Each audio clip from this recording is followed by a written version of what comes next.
Hello everyone, কেমন আছো তোমরা? আজ প্রায় অনেক দিন পর ভয়েস ওভার ভিডিও করছি। গত উইকেন্ডে গেছিলাম মামাবাড়ি, আর সেখানে প্রচুর আদর যত্ন আর ভালোবাসা পেয়েছি। আজ সেই গল্পই তোমাদের সাথে শেয়ার করব।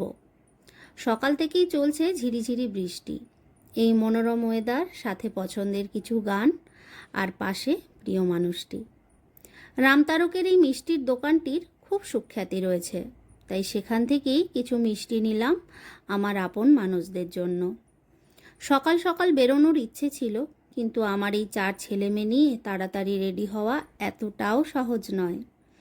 আর ওদিকে পেটে ছুঁচো ডন মারছে তখন, তাই দাঁড়িয়ে পড়লাম সন্ধিপাতে। আমাদের একটু লেট হয়ে গেছিল, তাই লুচি কচুরি সবই শেষ।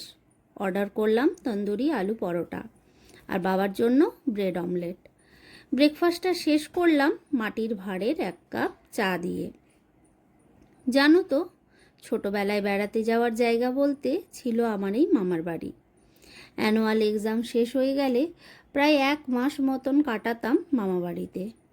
কত কিছু মনে পড়ছে, ধানের ক্ষেত, গোয়াল ঘর, পুকুর পাড়, আম গাছ। আমি আর আমার মামার ছোটো মেয়ে সারা দুপুর না ঘুমিয়ে টই টই করে ঘুরে বেড়াতাম।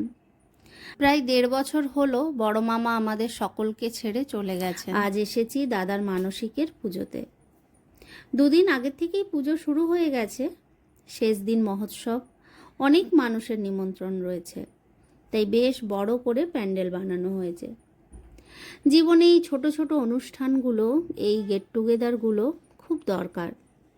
প্রতিদিনের ওই একই রুটিনে আমরা যখন হাঁপিয়ে উঠি, তখন এই মুহূর্তগুলো আবার আমাদের দিন যাপনে সাহায্য করে। দাদা আর বৌদি পুজোতে বসেছে। মা মনসা ও দেবী চণ্ডীর পুজো চলছে। 2 দিন আগে নীল সরস্বতীর পুজো হয়েছিল।